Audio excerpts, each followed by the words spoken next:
Geno mara ni rio makare nyakorom gajuang machiegni joni mar migago en tarik 4 dwe no mar 2024 waiko ni mathoth mag mosebedo katucho hare okinyi nyaka sige nyakorom majuang ka bende jatend piny koro keto lwete chike moko mwadhi mi ler magi kotino koda kamano mosebedo kaka ultesre pok mar omenda ne counties chalni koro ng'ur ma osebedo counties dhi bedo kod giko magi waiko ni chano mar migago kaka pilo roko pachi lai mar ote machuo kario adek au channel no kabinde wanti live Facebook Ramogi TV K Mbui mar X Ramogi TV Kenya Mbui mar YouTube Magi Thunwich. As a multi-agency team, we have put a number of security measures in place to ensure that the safety and security of all citizens and visitors during this festive period is activated. Piny owacho lando rido chenro magarita motelo ne sikuku. You must know voting is not just your constitutional responsibility, but it is also your national responsibility. Jopiny Namibia oyiero ne Tumbo Nandi Ndaitwa kaka jatend piny mokwongo mamiyo. Yung'eyo ni ka koth ok chwe to samoro omena ok kwa maber. Jolupo mag omena e dho wath Masuri wago lal magiyudo ma ikelo kod luoch ma bende koro tamo omena tuo.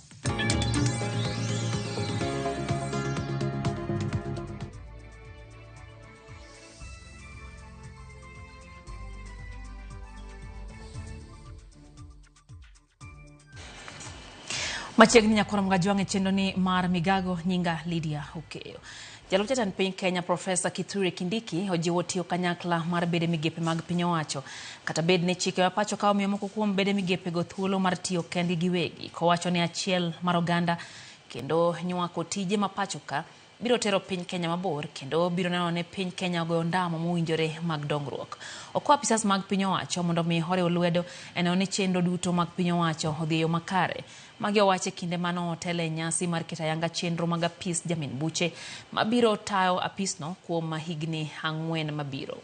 Nyaseno noyure gi Renson Ngonga ma en Jamin Buche mapacho ka George Murugara ma en jakom komiti marango weche chike od bura kod mamoko.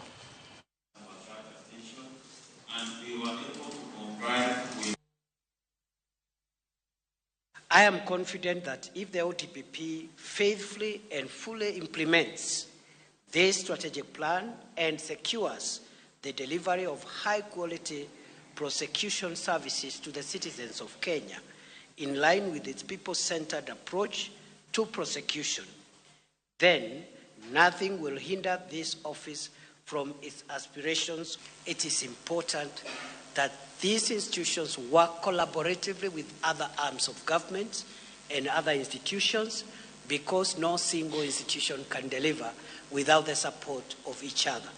A prosecutor is a problem solver. We need to fight corruption. The prosecutor must help the society by bringing to account those who misuse public resources. So the lawyer then, the prosecutor is a problem solver and a productive participant in public life. The ODPP strategic plan identifies 7 strategies sought to be addressed, namely prosecution, performance and quality assurance mechanisms, funding and resources, terms and conditions of service, human resource capacity development, interagency collaboration and cooperation, organizational effectiveness, infrastructure and work environment, and implementation of policies and guidelines. Kajo Kenya ikorane nyasi mag sikuku, sirikal Holando nigi seketo ikruok mongirore mag rakro kod chalarita kwe e kor lwasi pi kod lo. Magi onge kod jagoro mongirore migao mar arita kwe Dr. Raymond Omolo bang' romo kod komiti mag arita kendo chiwo chal mar ikruok. Omolo koni mahinga pisalo fapar ibiro ke pacho kama neno ni arita horidi. Walter Nyambaga ntiere kod ler. Kaka okang' mar neno ni onge ng'ikruok e yore mag arita kwe pacho ka, sirikal okoni giseketo okenge mongirore mar neno ni onge fuok kata thuolo mag njore pacho ka e kinde mag sikuku. Gilero ni arita kwe dhi ridi e kor lwasi, e pi kod lo mar ng'waso jonjore moramora manyalo chocho sikuku. As a multi-agency team, we have put a number of security measures in place. Now, these measures include enhance security coverage at the entry and exit points, including our airports and border crossings, hotels, shopping malls, public beaches, and tourist sites. Magi oyange kod jagoro mogire migao mar arita kwe Dr. Raymond Omolo bang' timo romo kod jokanyo mag kamiti mag arita kwe monywando gai mar obila Douglas Kanja, tendo kwach kich Amin Mohamed kod commanders mag counties. Omolo olero ne gibiro tiyo kod majoni obila mapile mar jiwo arita kwe kendo chuogo kuonde mag chiwo amuri kata command centers e kinde nyasi. And we have also deployed additional traffic officers to be on the roads so that then we also ensure free traffic flow.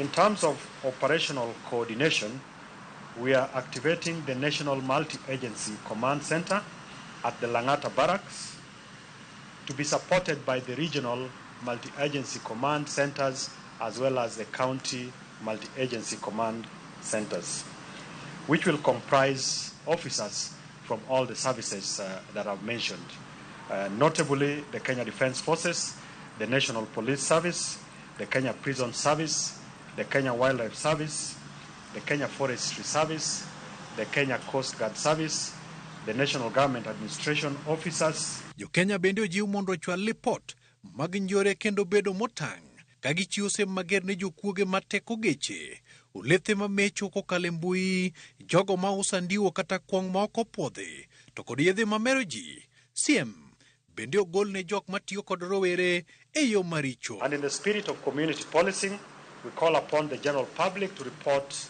any crime or unscrupulous activities.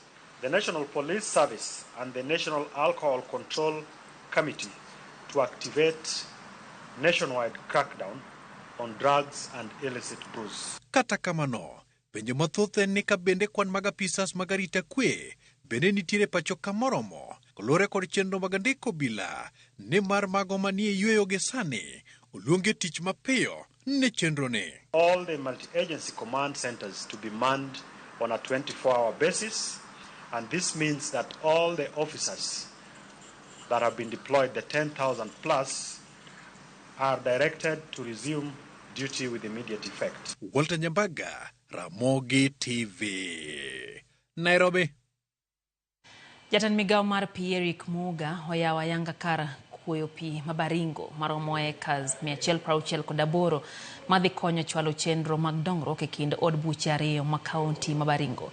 Muga wacho ni kar kuoyo pi makamano dhi konyo jopur ma kwan gi ohewa 1,000 mawuok e kaunti no e yore yudo pi moromo e dhiro nyime weche mag pur.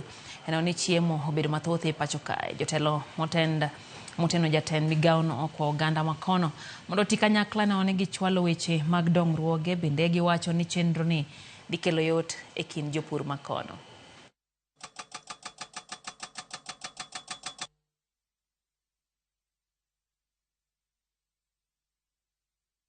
We have had conversation with the contractor. He is lagging behind by almost 8%. He's at 25. He's supposed to be at 33. And that means he has not mobilized as required. The challenge is where we differed a little bit because he has been paid the advance payment. He has also been paid all his certificates, nothing pending. So we have requested him to mobilize more, especially if you look at where we are standing today. The pipe is lying on boulders, which is very wrong, depending on our contract documents. And we have asked him to mobilize more staff. And also, as a ministry, we have a responsibility of oversight. And now we risk the pipe being punctured by the boulders. And it's a Class C pipe. So it means its strength is not very much. That is according to the design, which is okay because of the flat terrain. Hii mradi ambaye imekuja italete maendeleo katika sehemu hii. Watu wa sehemu hii wamekuwa wameanza hii kazi ya irrigation ya nyanya. Na walikuwa wanaenda mtoni wanapiga kutumia generators. Saa hii maji itakuwa gravity. So itapunguza gharama ambayo wangetumia kwa mafuta, kwa machines ambayo wangekuwa wananunua kila wakati. Kwa maana machines ungenunua mwaka moja, the next year unanunua ngine. Kwa ng'ado piny Kenya wadhi e pinje maoko, piny Namibia koro donje buk tok yiero jatend piny mokwongo mamiyo Netumbo Nandi Ndaitwa. Oyombe yiero makamano kendo yombo jopiem moko 14 na bende olap dhogi ne ndong ne kom jatend pinyno. Kaka jafwambo marwa Efi Nyakedi lero, Ndaitwa koro ochopo e rang'iny ma jotend pinje Afrika mamoko mamine kaka Samia Suluhu mar piny Tanzania kod jatend piny Mauritius machon Amina Gurib, Ellen Johnson Sirleaf mar Liberia osingo mar keto okenge mag tieko midhiero ma pinyno kadhoe. Netumbo Nandi Ndaitwa koro donje buk kaka jatend piny Namibia mokwongo mamiyo. Matok duoko manyochiw kod duol matayo yiero e pinyno manyiso ni Ndaitwa nyoyombe yiero no kod 57%. Kako machielo, Panduleni Itula manyochungi duond bura mar Independent Patriots for Change IEPC manyoluwe machiegni nyoyudo 26%. Chal makama koro medo chwalo nyime thuolo mar telo ma duond bura mar Southwest Africa People's Organization kata SWAPO mosetelo ne piny Namibia kuom higni 34. Motelo ne yiero no, Ndaitwa maja higni 72 ne tiyo kaka jalup jatend piny noendo. Ndaitwa bende ipoyo kaka achiel kuom thuondi mag piny Namibia manokonyo pinyno yudo loch mar tare kende. Koloso owacho ni piny Namibia oyiero makare kendo yiero makama en mar kwe kendo ranyisi mar pach oganda ma pinyno. Osingo mar keto kenge makare manyalo konyo tieko midhiero ma piny Namibia kale, ahinya to dhier, mibadhi kod koso tich moloyo to kind rowere. Ma koro chiwo ranyisi mar piny Kenya, kama bende joma mine mamoko moting'o Charity Ngilu kachiel kod Martha Karua nosetemo laro kom ker kata obedo ni nok giyudo thuolono. Ndaitwa koro nie rang'iny kaka mar Samia Suluhu ma en jatend piny Tanzania masani, Amina Gurib manotayo ne piny Mauritius e kinde machon kod jatend piny Liberia machon Ellen Johnson Sirleaf e kinde mamoko. Efi Nyakidi, Ramogi TV. Pwach gi pak ne jatelo no Nyakorom Gajwang' en kinde abede kwa duoge pacho ka dhiri nya kaunti ma Homa Bay e kinde mane hingo odiochieng' jogo mantie kod ng'ole piny mangima. Jogo man gi ng'ole kaunti ma Homa Bay ojiwo mondo mikoro ochak tim mandike mag nonro margi kokalo yor lony manyasani ma ong'ere kaka e-Citizen. Man kaluwore gi chik mano ogol gi jatend piny Kenya William Ruto mane oni chendo duto mag sirikal lotim ne gi andike ka okalo yor mbui mar Citizen.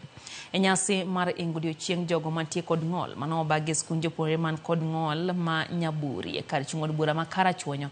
Direkta mochung' ne jogo man kod ng'ol e kaunti no John Paul koni keto nonro mag jogo man kod ng'ol e mbui ema biro konyogi e yudo kwan makare mag jogo mantie kod ng'ol ma onego bed ne piny owacho miyo sir.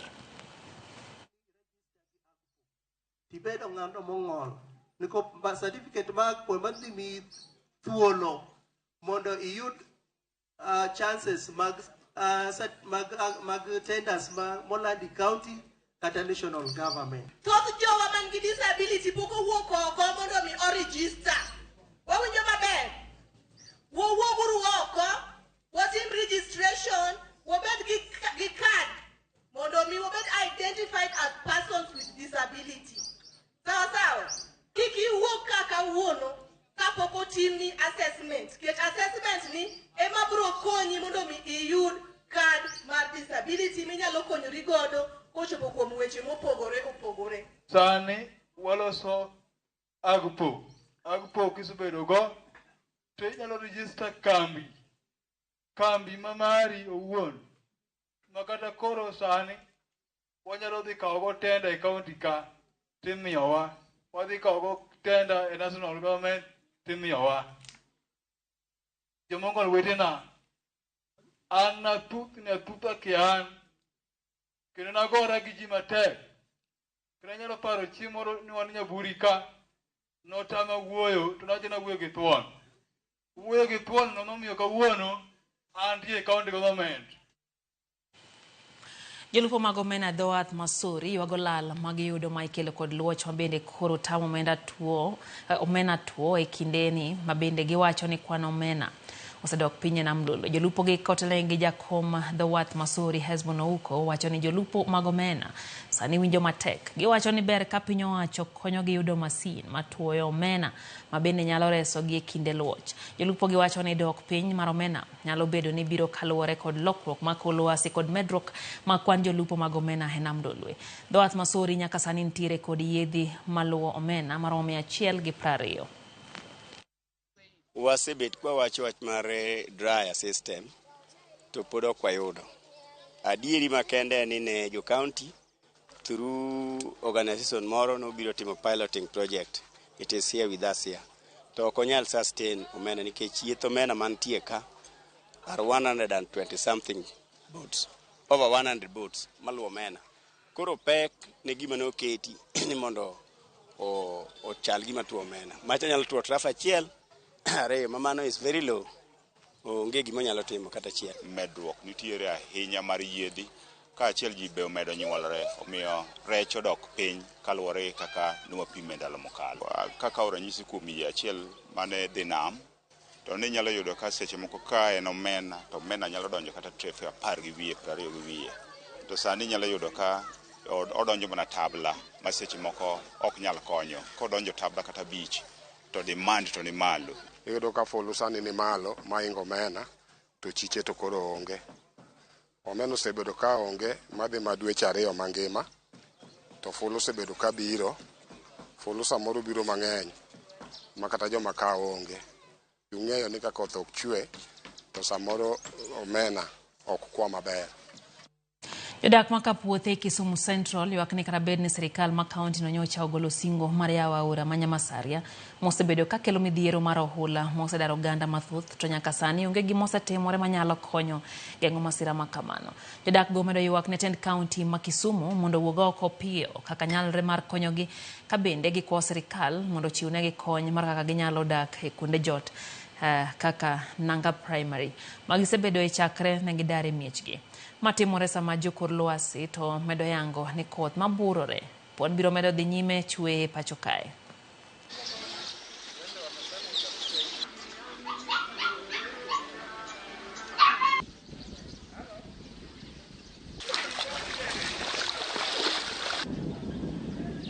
Nyamasaria ne mainyo akech wasetemo kaka dhano jolwedo botemo wuok kendo magul to ok nyalre. Kisumu Central ka sida mangu MCA marwa James Were gi mbunge marwa Joshua Uron tich mane Kisumu Central ka othin akanya kaka tuoro en achakre ka to elam nyaka go tongi Rosabuyu koja taka elam nyaka go tongi Sakil kujo sida tich mane ka en sakani pigni kede tich mane Kisumu Central ka ginyalo tieko nwa tijno to wadoka walo sasa tiore wabacha kwa pure iye ka nyuta city manager biro ka ni kelo ji contractor biro nyaka sani pok waneno contractor. Koro tinga no dhi owe kanyo marach to kano we marach to koro e hinyruok ma pigni e koro inyo wago kar kae ndima koro pigni obiro nwa nyaka mier koni. Then wawinjo wach moro ne giwacho ne giseloso kanyo kata kidhi sani jolwedo ema nyocha loso kanyo mabe ok nyal. Gisechandore ndi yiende osetong' ndi gundni osetiyo kanyo mag simiti mwakete lo to wadinogo mondo daik no bie level mane tingo kete mamano giwacho ne gisetimo to jolwede mane timo mano. Ng'ato aeode piyo umo ne ot puothe monyang'wede alot piyo umo odhi otiyo kanyo oduogo nindo kech kata kamo ninde onge to sirikal wacho ne oseloso daik no koro bi mondo ng'i anene to daik no nolose koso nokolose. Dakika na paga boro bang' sabino mar odiochieng' chenro en migago hero kamano kuom medo kete Ramogi TV kapok okawo yo mokwongo asingo kawo pachi Kanyakoro Mgajwang' Jena Nyango kantiere Gema Luoro wacho no osedonje nitiere kodwa e chenro Vincent Kajomo kantiere Rice Sublocation North Nyakach Ward wacho kanyo ni entie kodwa gi jaode Lilian Onyuro Yvonne Jomo Osiepne Baron Ochieng mano Jakatito Minkoli Kaya Game Rice Sublocation mano Jokajomo family te okawo mos mag Vincent to kamano nyakuom kete Ramogi TV neno bende utemara Bishop Ora Olo Oyanda wacho kanyo ni entie kodwa chenro omor kaka Ramogi TV noni weche gi ochopo maber e yo makare. Pastor Moyo tichore mar gemo nyorane ni kacha in bende here mkawana kum ote mari. Elviso chieng kaya Homa Bay embe entie kodwa seche gi Morris Oduor wacho kanyo ni alego uhanya. Weche gi chopo e yo makare. Kaka mana wacho ni omor kaka sirikal jiwa rita kwesni gi mag Christmas kendo gin kod geno ni kod rita dhi bedo e yo mowinjore. Sara Singa kantiere Wangneno West Kanyamkago entie kod Nairobi PSV driver wacho kacha chani entie CBD Afya Center omora ahinya gi chendo kendo sa check in wacho ni Ramogi TV rieny buore kabwana kamolo weche gi achiel kachiel kwa mare en ni derepe wetene wawe mbwak ni barabara sana sa Disemba kamae mano en utimo ya kuom dereba wadu derepe mondo me udhi adhia mos kendo samu utingo ganda ngeni utingo ngima ji ni lwetu dakika achiel kende tu nyalo wito gi duto kuom mano Nairobi PSV driver kwayo kacha ne derepe wete gi obed motang e kinde gi mag nyasi mag sikuku kendo gibed motang ka gitiyo gi nyamburko. Albert Guya kanti Shangamwe neno bene Anyanga Makopio jago Katuma wacho kacha ni entiere kodwa e chendo Migago donjo ne yo makare entiere Katuma Arujo Ward wacho ni diek sani makori mayo gigo Katuma jokodi e kowuok kendo koro kwalo diek dhe uso ne Christmas. Stephen Oginga governor Marindi Kanyada Homa Bay wacho ni entie kodwa ka en gi Sir George Electricals Magro di Kopany kaeto Steve Oburu ntio yawi beach Bia George bene wacho ni entiere ka machigna hinya Bia eno bende ote Marodongo Wood Asembo Jangoma giduto gin kanya korom ga jwang entie got bondo to kama ko Ramogi TV wayo matin maen Migago kikidhi mabor.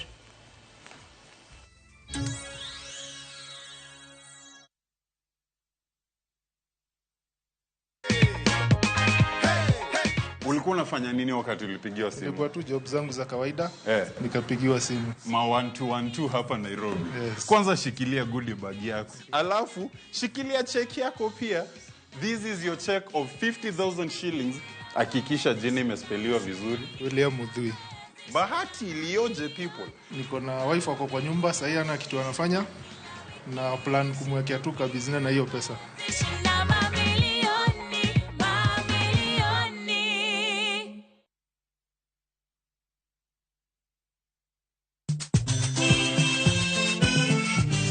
Negin sigendni lakini aningine samini bazuma ze najichwadi tu nyiseche mag thum maneoda mimi nalo jambo la nisombo wakili wadwaro ng'eyo kama gik moko duto ne odhi maber kod kama ne ok odhi maber.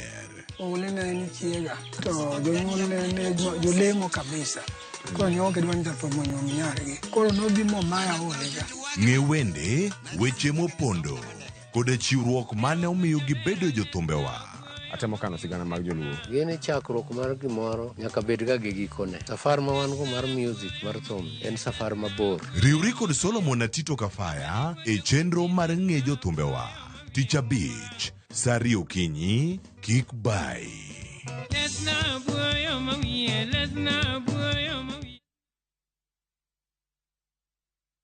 Kick off the festivities in Dubai na View Travel. Join our December 13th, 2024 fixed departure and enjoy an exciting half-day city tour, desert safari with dinner, Dow cruise, breakfast, round-trip flights, airport transfers and visa processing included. All these and more in 5 days starting from $1,055 per person sharing. Book now. Limited slots available. Visit viewtravel.com or call and WhatsApp 0703 254 254.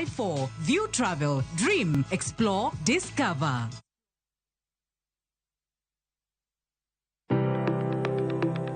En gima konyo e ngima mapile, to en gima ng'ato dwaro e ngimane. Bedo gi ngima maber miyo ng'ato dak e ngima maber.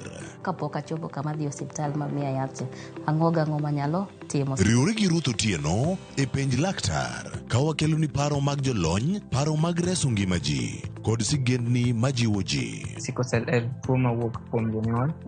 Koro ka ji pok okendre, ji onego gidhi e pim mondo ging'e ka gin gi jin mar sickle cell. Kochakore gi lony manyien mag thieth, nyaka e yore mag thieth makonyo. Wan gi gik moko duto madwarore. Ka iwinjo ka kiwuotho to kawira maki wi bari seche te idhi adhi osiptal wacho ni anadwa mondo kawuono pima remo. Penj laktar Wuok tich nyaka tich abich, saa 12 odhiambo. Mana e Ramogi TV.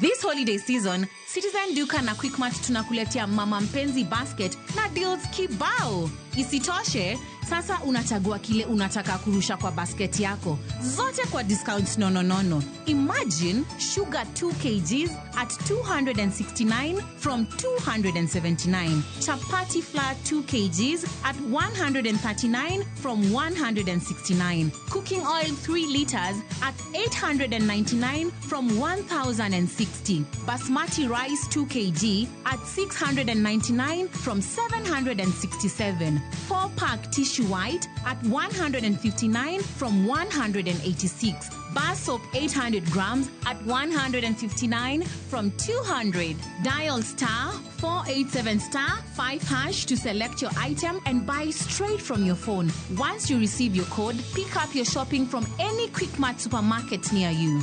Simple, fast, and super convenient. Other baskets on the offer include Mama Soko, Sherehe, and Daily. Citizen Duka, making your celebrations more sweeter.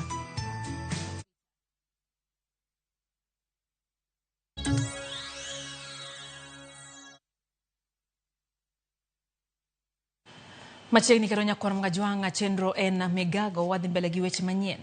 Jatend piny Kenya William Ruto oketo koke chike adek kawuone kar jot mare ma Nairobi, chike makoro biro tayo pok mar omenda mag 2024.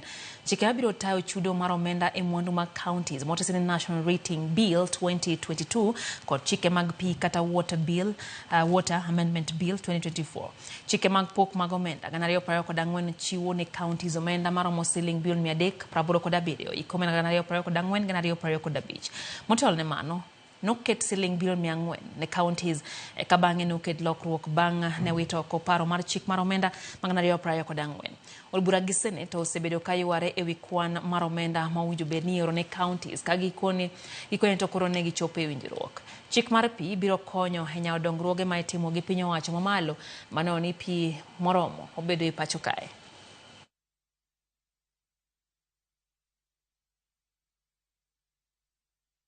The first bill to receive Your Excellency's assent is the Division of Revenue Amendment Bill. The amendments to the 2024 Division of Revenue Act were necessitated by the revenue deficit that arose on account of the failure to enact the Finance Act 2024. This bill is a result of a mediation process of both Houses of Parliament in accordance with Articles 112, 2B, and 113 of the Constitution. The second bill to receive Your Excellency's assent is the Water Amendment Bill. This bill seeks to implement a key pillar of the administration's plan to enhance access to clean water for domestic use and irrigation. Specifically, it amends the Water Act Cap 372 to provide for public-private partnerships in financing the development of waterworks by national government agencies and in the operations and maintenance of water services. It also introduces a framework for the provision of bulk water services by the national government. The third and final bill to receive presidential assent is the National Rating Bill. The amendments introduced by this bill herald a new dawn in land administration in the country by establishing a standardized framework for property valuation and rating. It also provides clear guidelines to counties on assessing property values and imposing rates. Kwa mojang safar mar kambi Safaricom, malimo gwenge duto mapacho kae bwo chenro mar sambaza furaha na Safaricom odonje odiochienge mar adek e boma ma Nairobi. Safaricom koriwore gi Royal Media Services kawuono limo kuonde Madandora, Huruma, Mutarakwa, Buruburu, Chiroma Umoja kod Kayole. Watudre achiel kachiel gi Lydia Hakoth mar miyowa mathoth. Lydia, geno mara ni riyo makare nyiswa ni to safar ma kawuono ma Nairobi denade wang'eyo ni en odiochieng' mar adek ma bende kor msafara no ntiere gwenge ma Nairobi. Untiere kanya sane Lydia, to nyaka sane ang'o gini madhi mbele kanyo? Yes. Erokamano ahinya Lydia Okeyo, ne wachako wuodhwa e gwenge mag Dandora. Maendi en wuoth ma Safaricom limo gwenge mopogore opogore ka gigo erokamano ne jokanyo maggi kuom bedo kodgi sani higni 24 nyaka ne gichak timo chenro margi e pacho kaendi. Ne wachako e gwenge mag Dandora, sani wantiere City Stadium. Ka wuok City Stadium kaendi wadhi achiel kachiel nyaka Spine Road mano Kayole, kasto wadhi tieko Uma Grounds mano Maisa e apaya ma Kangundo Road. An kaendi gi achiel kuom jogo mosebedo joloch, dhano leo mwandu mopogore opogore. Nitiere jomoseleo diek, nitiere jomoseleo gwen, airtime, t-shirts, kindu mwandu mathoth ma Safaricom kelo godo Christmas e yo machon. Wacho ni sambaza furaha na Safaricom hii krisi dhano yudo ber mathoth mokalo Lydia. An kaendi kod achiel kuom jogo ma oloyo gimoro. Adwa ni mondo ne kendi kasto wachnwa nyinge to nyiswa nang'o mano timo momiyo oloyo mwandu moloyo niendi machiegni. Amosi chakane gi nyingi kasto inyiswa ni iloyo mich mane kawuono. Nyinga iluongo ni Gordon Ochieng, aloyo gweno odiochieng' ma kawuono. Gordon, ang'o mitimo momiyo iloyo gweno? Amiel kasto amiel bang' miel to omiya gweno nikech amor nikech oduma mar Safaricom en ober, kaso Safaricom network ber, Safaricom atiyo gi M-Pesa, line zote mbili, line dega ariyo te atiyo gi Safaricom, maonge line machielo apart from Safaricom.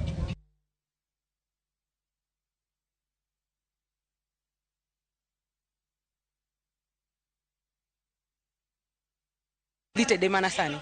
Adhi tede mana sani godhiambo sani. Nyisa to isebedo customer mar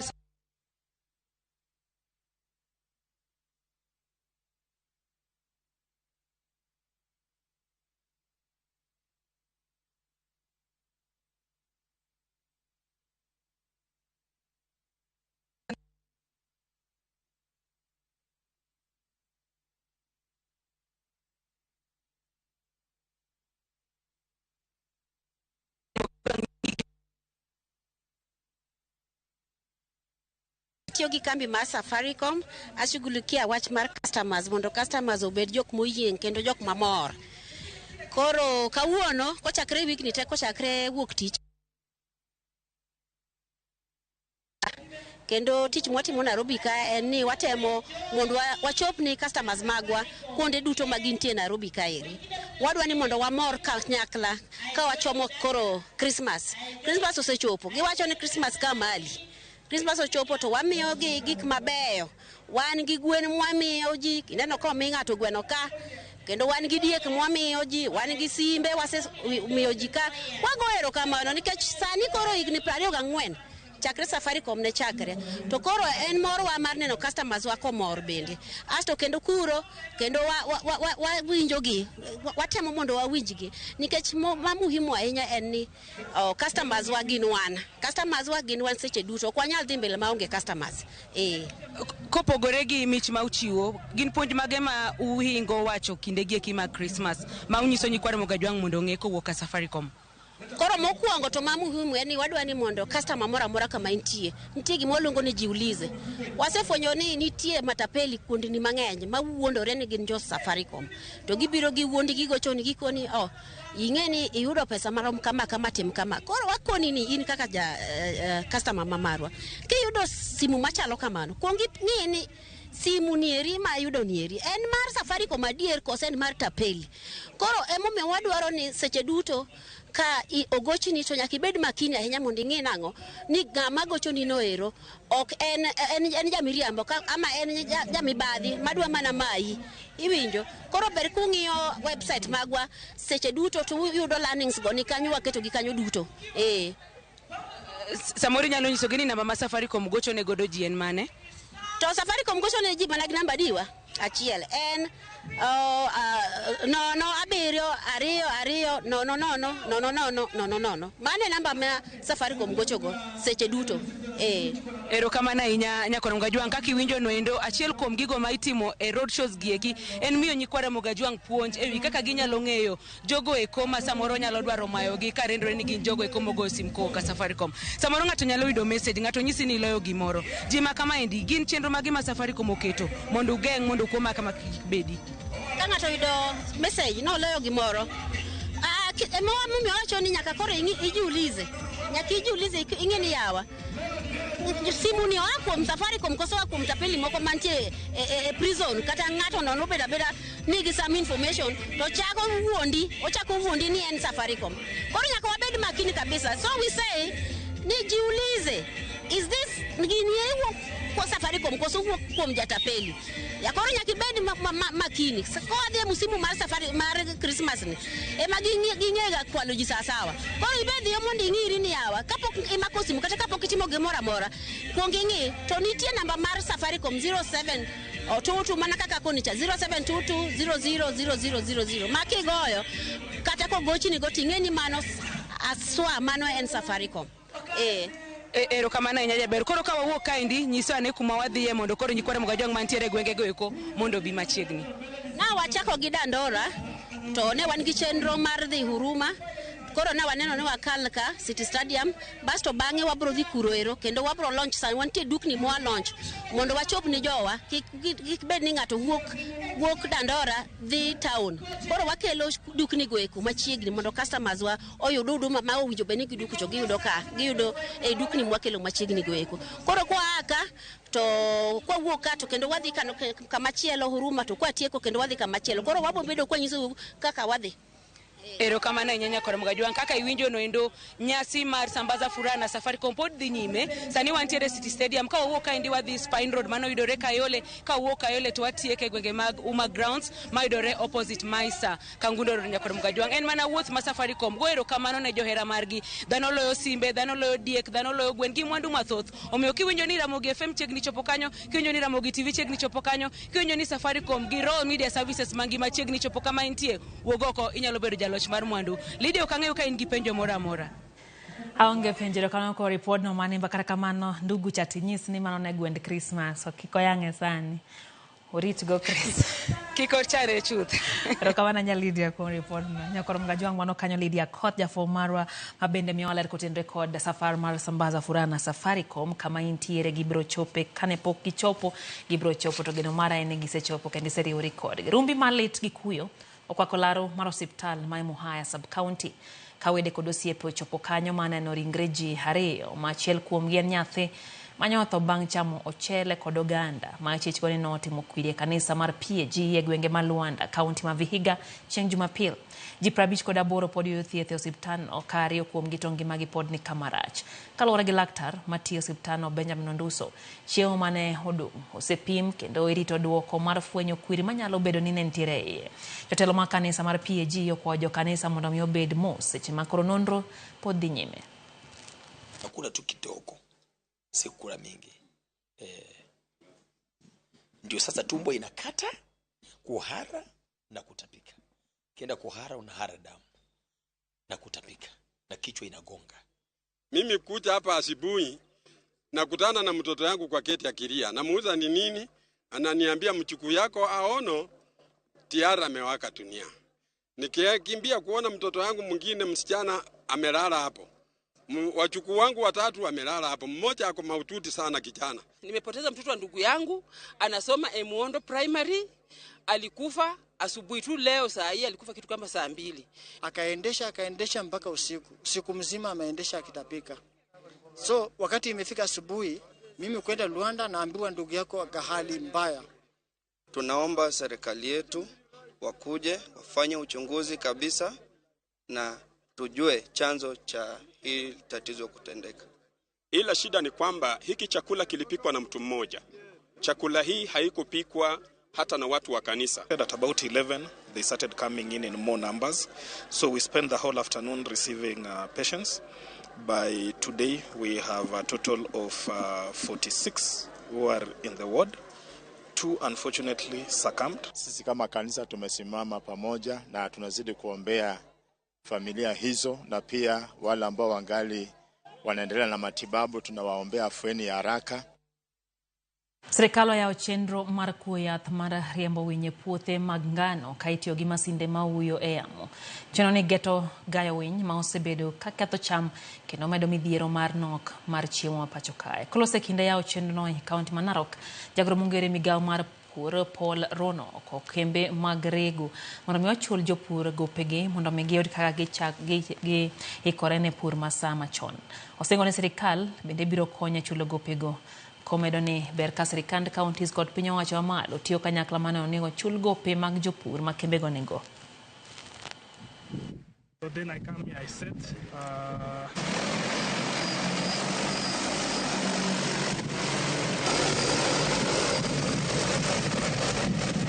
tunatumia teknolojia ya drones ya kuhakikisha kwamba hizo ndege karibu 5,000,000 na inaharibu mimea sana hapa. Na hii mimea ngano ni moja yao yenye tumeweka mbele kuhakikisha kwamba hakuna tena kutoa hizi chakula kutoka nje. Lazima wakulima wa Kenya wasalishe.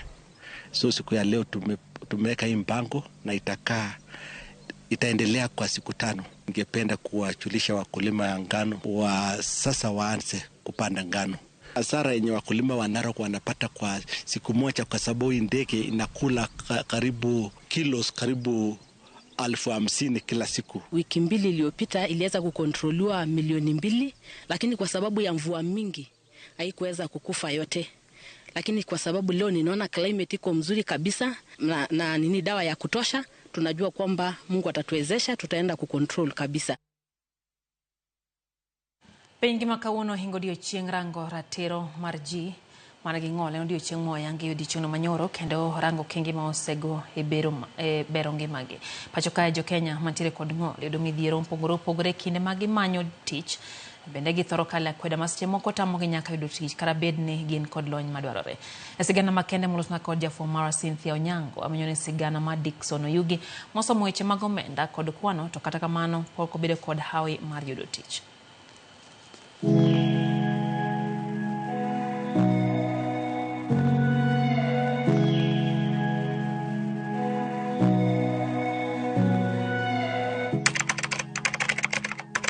Nyathina, kidhi e sikul, som matek mondo chieng' moro ka yudo tich to iduogi konywa kendo ikel nyadhi ne anyuolawa. An minu abiro siko e lamo mondo Nyasaye otelni. Ma e ote mar oriti ma miyo ne omiyo nyathine kawuok dala kendo dhi e sikul e mbalariany ma Cooperative e kaunti ma Nairobi. Ote mar oriti kendo mar lamo magisani Dickson Oyugi rito mondo chop kare bang' akweda wi ng'ol mare kelo ne midhiero mar koso tich pacho ka, kata bed ni en kod lony e wi weche omenda kod kwan. When you apply teach, you do that teacher in qualified, but kose luong interview may present yourself, your appearance mokuongo buogo joka. Kaka dhano ng'iya, ajo ni kae kama okdwar joma chal kama. Dickson wacho ni joma ne oluonge tich kane oneno chal mare to ne owacho ni odhi miyo gi ting' mapek ma ok ginyal, ka osiepene mane ogeno bende oloko ne tokgi e kinde mane odwarogi. Awinjo ni jogo to koro bodo kawo nyieni mondo wami tich. Dong ma koro wakelo pekwo ma osiepene nong'oga.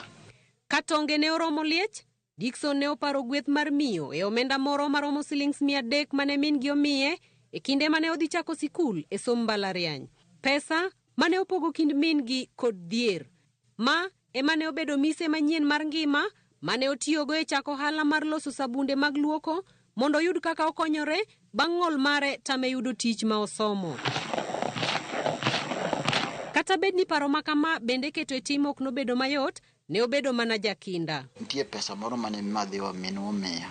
Nikech ndalo ma sikudala cha to notim na rambi. Tangiso mama na kapok na wuok na ngiso mama adwa ni miya pesa ni ma pesa ni sie mok ma ngato mi. Kasa golo pesa ni taja ni 300. To ka setimo uchunguzi chemicals mag loso gi iyudo town.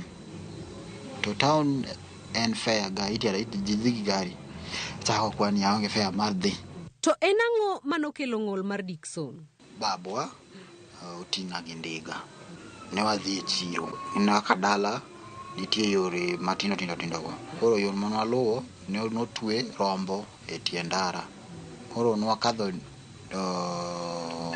ton rombo no kaso wadhi wagore piny. Accept ni ng'ol chakre class 8 men 2013. Kaluwore kod lipot mar tend bad migao mar tich kod arita mar oganda ma pacho ka 2021, atamalo 2.2 mar oganda jo Kenya nigi ng'ol. Lipodni bende yango ni e kwanno atamalo 26.2 ni kod ng'ol mar bedo kod pek e wuoth, atamalo 67 kuomgi odak e chan, kata malo 33.3 kende ema ondiki e tich.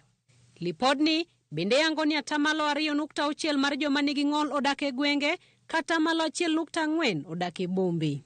Omedo lero ni atamalo maduong' maromo 57 gin mine manigi ng'ol. Bende, kaluwore kod chik ma pacho ka, pend chik mar 4 mang'iyo ratiro mar oganda, kare mar 2 kwan matindo 27 mawuoyo e bedo marom e kind oganda maonge akwede kare 3, 4 kod 5 wacho ni miyo kata ng'ama dichuo ni kod thuolo marom ma onywando ratiro mar yudo thuolo e siasa, tije, kido kod chwech kaachiel kod riwruok mar oganda. Odhi nyime kowacho ni piny Kenya ok bi kwedo ng'ato ang'ata ching kata mopondo e yo moro amora kokalo e rangi mar kido mar del, kit chwech, bedo ni opek, keny, ngimane, oganda moaye, hike, ng'ol, din, dhok ma owacho, nyuol mare e kind weche mamoko. Kare 5 lero ni ng'ato ang'ata ok onego kweda ching kata e yo mopondo e yo moro amora moler e kare mar 4. Gie sani, Dickson tiyo machiegni kod riwruok moro ma ok mar piny owacho mong'ere ni Riziki Sos, makonye yudo tiegruok kaka onyalo timo hande e yo makare, ka otimo kinda kod bedo kod geno e bero ngimane. Nyakonchiel, ojiwo jogo duto makalo ya kweda mondo bed gi chuny ma otegno. Wakadhe temi mopogore opogore. Koro kik ibed gi chuny ma gore pi, ma gore pi. Koro ibed ng'ama in strong. Makata koro ka challenge moro biro to inyalo neno kaka inyalo kedogo.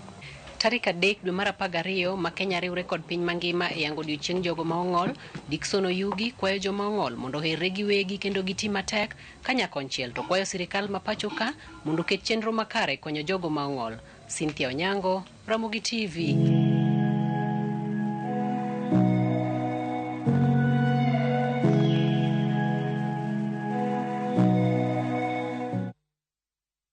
Kawuono chenro mar ng'e walimo gweng' ma Kober mantiere Bondo e kaunti ma Siaya mar ng'eyo sigande. Jafo mar Millicent Adhiambo loso gi jopiny alworano mar yango sigande nying gweng'no ma Kober.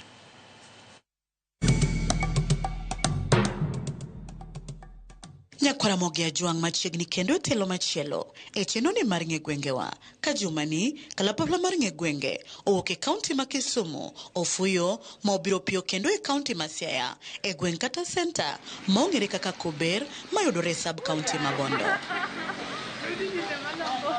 Ka iwinjo nying moro ni Kober, ang'o mabiro e pachi? Ang'o madine mi chak kamoro ni Kober?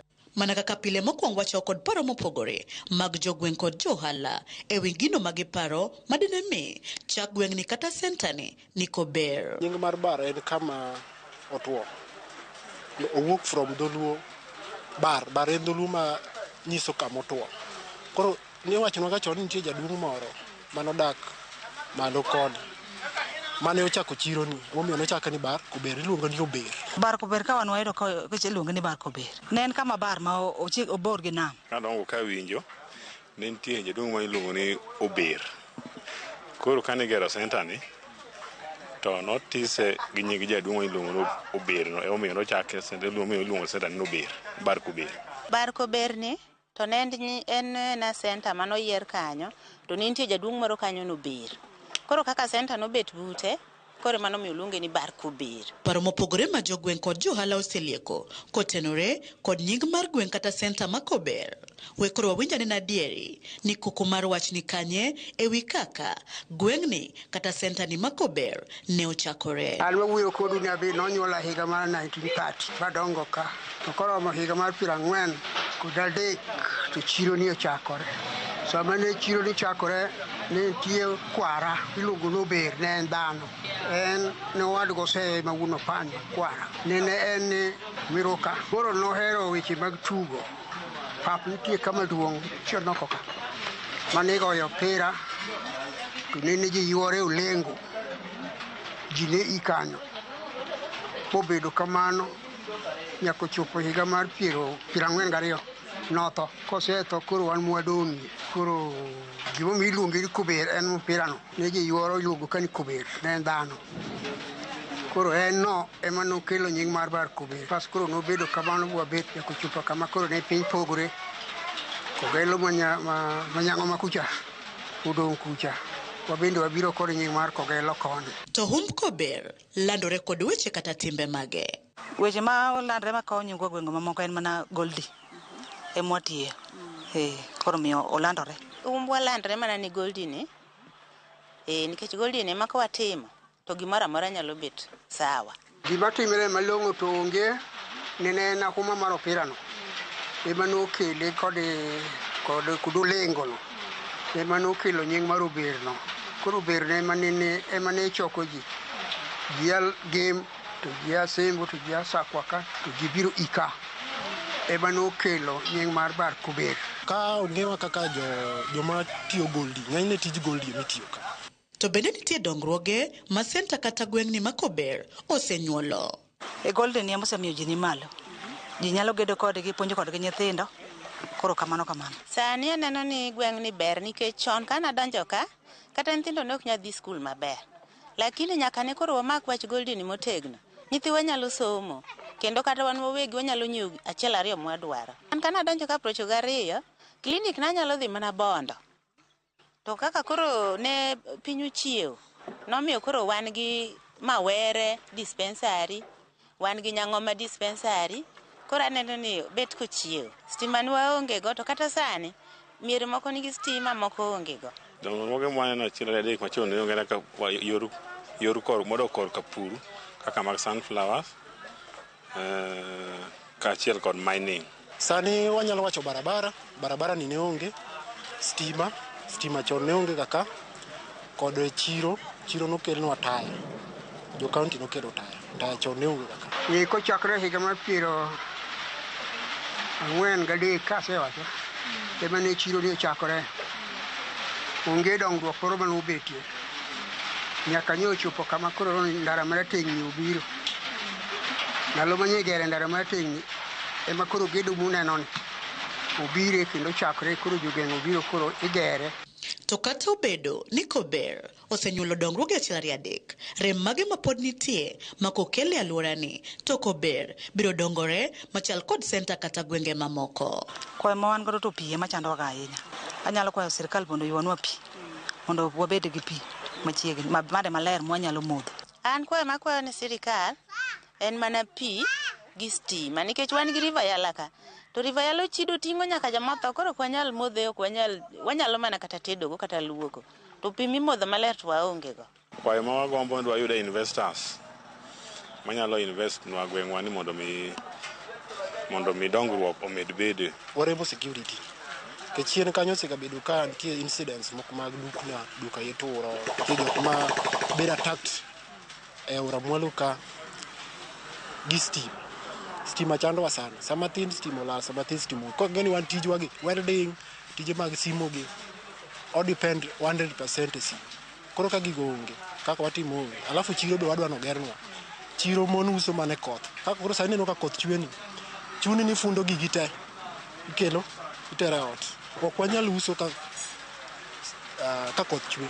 Mana kamano nyakwara mogige kanye mwachopo gode giko matelo makawuono e chenoni mar ng'e gwengewa. Kik idhi mabor, medikete mane wang' jowi mare mar Ramogi nikech kae emomedo kelo ni nonro mar gwenge mopogore. Oriti masani warom kendo juma manyien. Nyinga Millicent Adhiambo kata kihero inyaluonga ni Nyaboma.